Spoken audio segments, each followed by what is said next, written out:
아무리 살펴보아도 나를 도와서 나와 함께 일할 사람이 없었다. 나를 거두어주는 사람이 없다니 놀라운 일이었다. 그러나 분노가 나를 강하게 하였고 나 혼자서 승리를 쟁취하였다.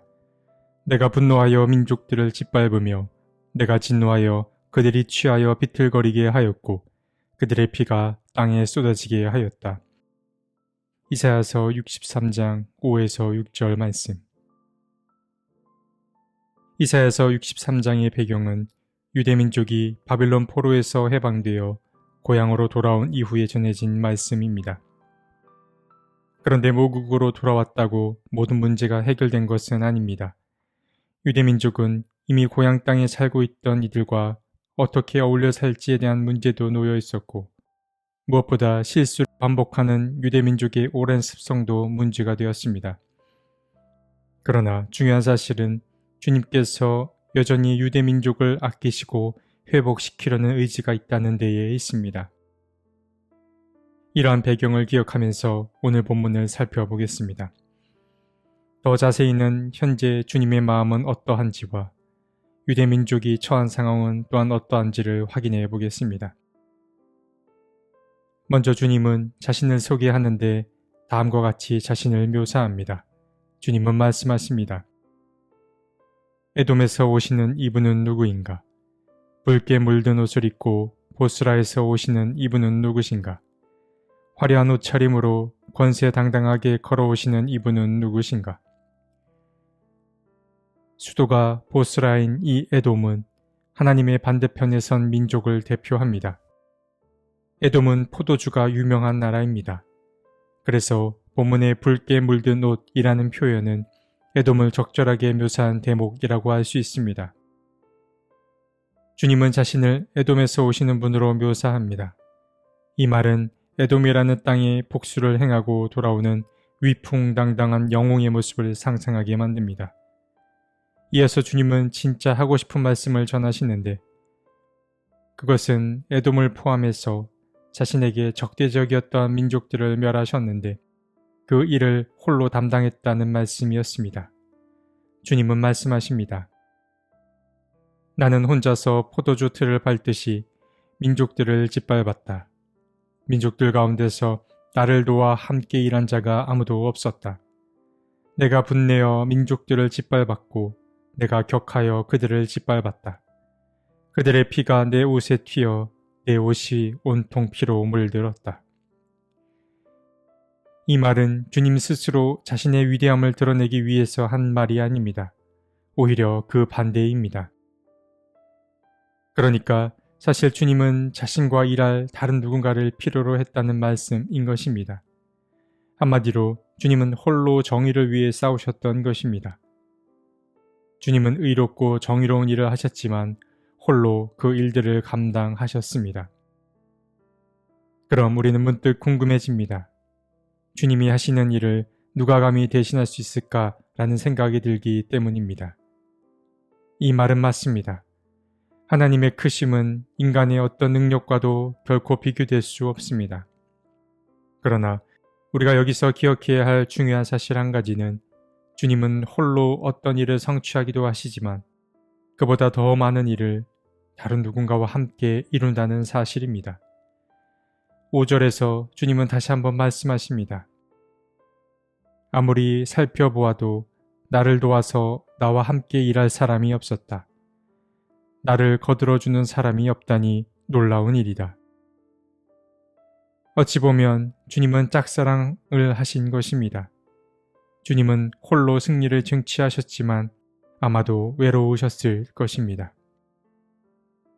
이어서 등장하는 7절 후반부의 말씀은 내용면에서 보았을 때 예루살렘 성전이 파괴된 직후에 기록된 이야기라고 볼 수 있습니다.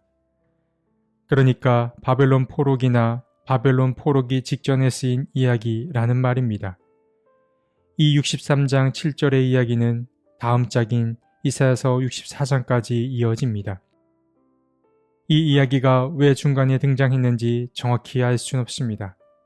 아무래도 63장 7절부터 64장까지 기록된 이 말씀은 유대 사람들이 예배 중에 반복해서 불렀던 기도나 노래일 가능성이 높고 또 지나간 시간을 상기하고자 중간에 삽입시킨 것이 아닌가 여겨집니다.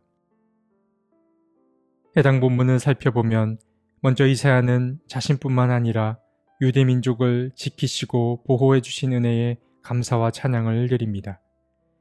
유대 민족은 하나님께 택함 받았습니다. 그리고 주님은 유대 민족을 이집트로부터 해방해 주셨고 출애굽 이후에도 끝까지 책임져 주셨습니다. 그 기억을 이사야는 추억하듯 떠올렸습니다. 그런데 유대 민족은 그런 하나님을 실망하게 했습니다. 하나님은 자신의 자녀들이 자기를 실망하지 않게 하기를 기대하셨지만 그들은 하나님의 사랑을 거부했습니다. 그래서 결국 하나님을 근심에 빠지게 만들었고 주님은 이러한 유대 민족과 대적하기로 결심하셨습니다. 이제 주님은 사랑을 베풀었던 이들과 싸울 준비를 하고 계신 것입니다. 주의 영이 떠났다라는 사실을 알게 된 유대 민족은 그제야 주님 앞에 간곡히 탄원합니다. 그들은 이집트로부터 도망 나온 그 모세의 때까지 거슬러 올라가 지키고 보호하신 주님을 기억해냅니다. 그때 그 시절을 떠올리며 주님의 손길을 베풀어 달라고 호소합니다. 유대민족은 말합니다.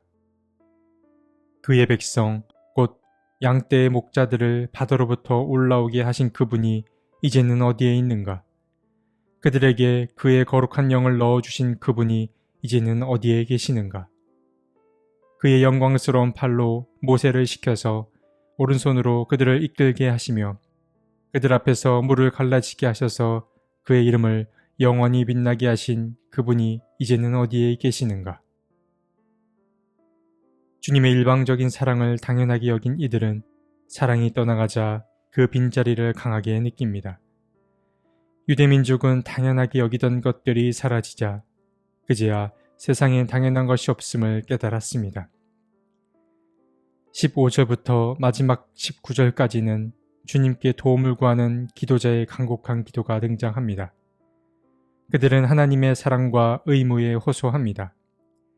자신들을 도울 수 있는 것은 신앙의 선조들이 아니라 오직 하나님 한 분밖에 없음을 고백합니다. 기도자는 말합니다. 주님께서 우리의 아버지이십니다. 아브라함은 우리를 모르고 이스라엘은 우리를 인정하지 않는다 하여도 오직 주 하나님은 우리의 아버지이십니다. 옛적부터 주님의 이름은 우리의 속량자이십니다. 그런데 이 다음 구절이 매우 흥미롭습니다. 유대민족은 마치 적반하장처럼 보이는 발언을 합니다. 기도자는 말합니다. 주님, 어찌하여 우리를 주님의 길에서 떠나게 하시며 우리의 마음을 굳어지게 하셔서 주님을 경외하지 않게 하십니까? 주님의 종들, 곧 주님의 유산인 이 지파들을 보셔서라도 돌아와 주십시오. 이 구절을 읽으면 유대 백성들이 참 낯이 두껍다고 생각하게 됩니다. 자신들이 주님의 사랑을 예면한 채 주님을 떠났으면서도 오히려 어찌하여 우리를 내버려둬서 주님의 길에서 벗어나게 했냐고 말하고 있는 것입니다. 물론 이들의 말은 마치 자신들의 잘못을 모르는 어리석은 이들의 말로 비칠 수 있습니다. 그러나 꼭 그런 것은 아닙니다. 유대민족은 주님의 도움이 있어야만 이 어려움을 극복할 수 있음을 시인하는 것입니다.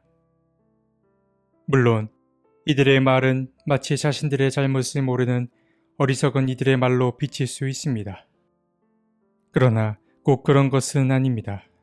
유대민족은 주님의 도움이 있어야만 이 어려움을 극복할 수 있음을 시인하는 것입니다. 오늘 우리는 이사야서 63장의 말씀을 나누었습니다.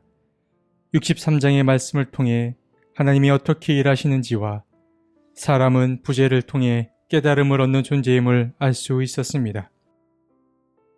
하나님은 홀로 일하기도 하시지만 성경을 통해 알 수 있는 주님은 함께 일할 사람을 필요로 하신다는 사실입니다. 주님은 에돔을 비롯한 이방 민족을 대상으로 의롭고 정의로운 일을 행하셨지만 홀로 일하셨기 때문에 외로우셨습니다. 주님은 지금 당신과 함께 일할 사람을 찾고 계십니다. 그리고 유대민족은 사랑을 받을 때에는 그것이 사랑인 줄 모르다가 사랑이 떠나자 사랑의 존재를 또렷이 느꼈습니다. 사람은 누구나 그러합니다. 소유하고 있는 것에는 감사를 잘 느끼지 못합니다. 결국 사람은 부재를 통해 배웁니다. 하나님은 한결같이 사랑을 베푸시겠지만 더 늦기 전에 우리에게 베푸신 은혜에 감사하며 이제는 능동적으로 하나님의 편에서 일하는 우리가 되었으면 좋겠습니다. 하나님께서는 함께 일할 사람을 찾는다는 걸 알았습니다. 주님이 외롭지 않게 주님 편에서 함께 일하게 도와주십시오. 사람은 소유하고 있는 것에는 감사할 줄을 모릅니다. 우리의 어리석음을 긍휼히 여겨주시고 우리를 위해 베푸신 그 사랑을 잊지 않게 해 주십시오. 아멘.